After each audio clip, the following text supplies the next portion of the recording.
किन्नर चुड़ैल। गोरखपुर नाम का एक गांव हुआ करता था। उस गांव में ज्यादा लोग नहीं रहते थे। उस गांव में एक गर्भवती विधवा औरत रहती थी। उस औरत का नाम कमला था। कमला अपने घर में अकेली रहती थी। उसके पति की सारी जायदाद उसके नाम हो गई थी, पर सभी गांव वाले उस औरत को मनहूस औरत समझा करते थे और सभी उससे नफरत किया करते थे। एक बार कमला राशन की दुकान पर खाने का सामान खरीदने जाती है। भैया जी, जरा 1 किलो दाल चावल देना। अरे हाय हाय हाय हाय हाय! अरे मनहूस औरत, मेरी दुकान में अपशुगन करवाने आ गई क्या? हैं? चल जा यहाँ से, मैं कुछ नहीं देने वाला हूँ तुझे। भाग भाग यहाँ से, चल जा, निकल। भैया जी, ऐसा मत कहिए, मैं गर्भवती हूँ, मुझे खाने की बहुत जरूरत है, मुझे खाना दे दीजिए। दुकानदार कमला को वहां से धक्के मारकर भगा देता है। तभी कमला रोते रोते उस गांव के किन्नरों के इलाके में आ जाती है। गांव वाले किन्नरों को उसी इलाके में रखा करते थे, क्योंकि वो लोग किन्नरों को पसंद नहीं करते थे और उनके इलाके में रहने से मना करते थे। तो किन्नरों ने उसी गांव में अपना एक इलाका बना लिया था। जब किन्नर लोग देखते हैं कि एक गर्भवती महिला रोते रोते उनके इलाके में आ गई है, तो सारे किन्नर कमला के पास जाकर उसका हाल पूछने लगते हैं। क्या हुआ बहन, तुम्हारी गर्भवती अवस्था में इतनी बुरी हालत कैसे? तुम रो क्यों रही हो? तुम डरो मत, हम तुम्हें कोई नुकसान नहीं पहुंचाएंगे। तुम शांत होकर सब बताओ कि हुआ क्या है। मैं कमला हूँ, मैं गांव के दूसरे इलाके से आई हूँ। 2 महीने पहले ही मेरे पति की मौत हुई है। मुझे गांव के लोग मनहूस मानते हैं, क्योंकि मैं विधवा हूँ और गर्भवती भी। वहाँ के लोग मुझे खाने के लिए कुछ बेचने के लिए भी तैयार नहीं, जिससे मेरा गुजारा नहीं हो रहा था। कोई बात नहीं कमला, हम तुम्हारा ख्याल रखेंगे।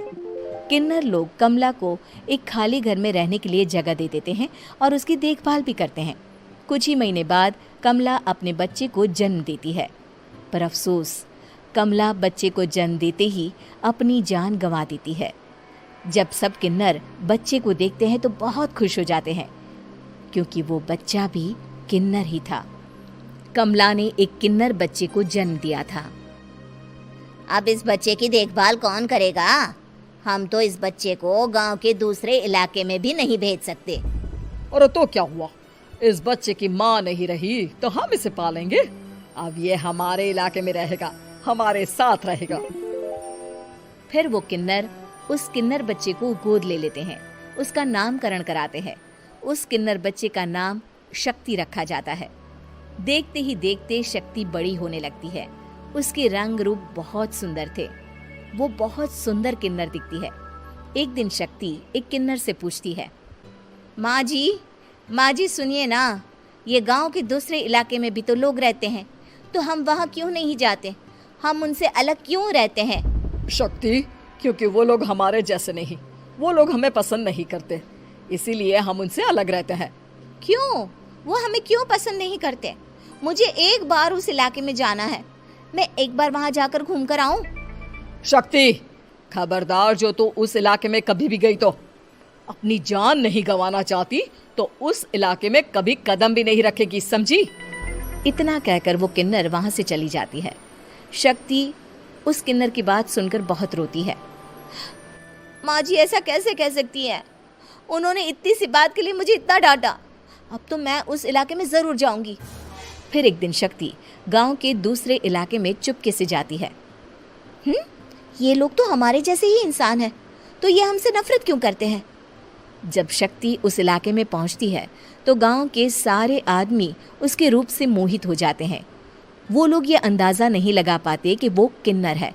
शक्ति की सुंदरता देखकर सारे गांव वाले उसकी तारीफ करने लगते हैं। तभी गांव का चक्कर लगाने गांव के जमींदार का बेटा हर्ष वहां पहुंचता है। हर्ष भी दिखने में बहुत सुंदर होता है। जब हर्ष ने शक्ति को देखा तो वो भी उससे मोहित हो गया, और जब शक्ति की नजर हर्ष पर पड़ी तो वो हर्ष को देखकर मोहित हो गई। आपको पहले कभी इस गांव में देखा नहीं। इस गांव में आप नए हैं क्या?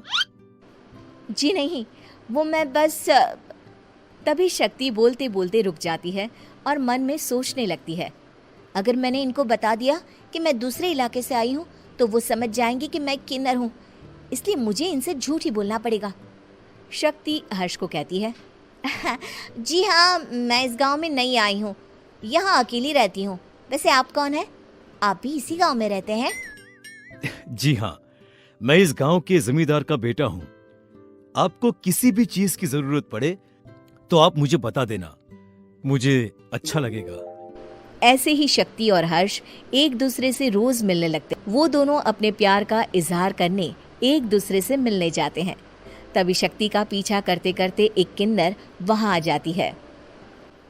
शक्ति, मैं तुमसे बहुत प्यार करता हूँ। मैं तुमसे शादी करना चाहता हूँ। क्या तुम मुझसे शादी करोगी? हाँ हर्ष, मैं तुमसे शादी करूंगी, पर मैं तुमको अपने बारे में एक सच्चाई बताना चाहती हूँ जो मैंने तुमसे छुपा कर रखी है। तभी उनके बीच में ही वो किन्नर आ जाती है। शक्ति, तेरी हिम्मत कैसे हुई ऐसा करने की? वो किन्नर शक्ति को खींचकर गांव के जमींदार के पास ले जाती है।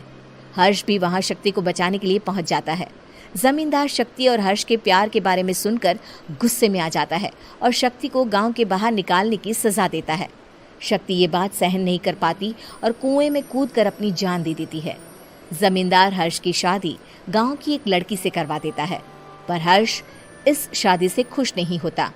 शक्ति अपना बदला लेने के लिए मरने के बाद किन्नर चुड़ैल बन जाती है। अब मैं इन गांव वालों को नहीं छोड़ूंगी, अब इनसे मैं अपने प्यार का बदला लूंगी। किन्नर चुड़ैल गांव वालों को परेशान करना शुरू कर देती है। एक बार वो रात को गांव के खेतों में पहुंच जाती है और वहां आग लगा देती है। सारी फसल जल के राख हो जाती है। जब एक आदमी रात को उठकर देखता है कि खेत में आग लग गई है तो वो वहां पहुंच जाता है। वो देखता है कि खेतों के बीचों बीच एक किन्नर चुड़ैल खड़ी है और वहां खड़े होकर ताली बजा रही है। गांव वाला किन्नर चुड़ैल को देखकर बेहोश हो जाता है। जब सुबह उस आदमी को होश आता है तो वो सीधा जमींदार के पास जाता है। अरे जमींदार साहब, अरे वो किन्नर चुड़ैल ने मेरी सारी फसल जला दी। अब मैं क्या करूंगा? क्या होगा मेरा? जमींदार चुड़ैल किन्नर का नाम सुनते ही सब कुछ समझ जाता है। अब वो बहुत डर जाता है। उसी रात को जब जमींदार डर के मारे अपने कमरे में सो नहीं पाता, तभी वहां अचानक से किन्नर चुड़ैल आ जाती है। किन्नर चुड़ैल जोर जोर से जमींदार के आगे खड़ी होकर हंसने लगती है और ताली बजाने लगती है। जमींदार उस डरावनी किन्नर चुड़ैल को देखकर बहुत डर जाता है। तूने मेरे साथ बहुत बुरा किया, अब मैं तुझे जान से मार दूंगी। नहीं नहीं नहीं नहीं नहीं, मुझे माफ कर दो, मुझे मत मारो। मैं कभी ऐसा दोबारा नहीं करूंगा। अब तुम जो बोलोगी वही मैं करूंगा।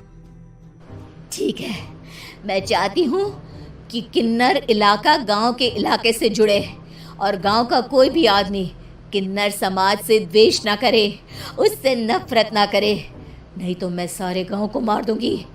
और तुम गांव में एक नया कानून बनाओ कि अगर किसी ने भी किन्नर समाज को हानि पहुंचाने की कोशिश भी करी या इनसे भेदभाव करने की भी कोशिश करी तो उनको कड़ी से कड़ी सजा मिलेगी।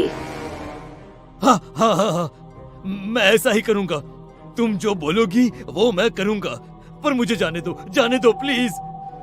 तब वो किन्नर चुड़ैल वहां से चली जाती है। गांव का जमींदार किन्नर चुड़ैल का कहा मानते हुए दोनों इलाकों को एक कर देता है और नया कानून भी लागू कर देता है। तब से वहां किन्नर समाज और बाकी गांव वाले शांतिपूर्वक रहने लगते हैं।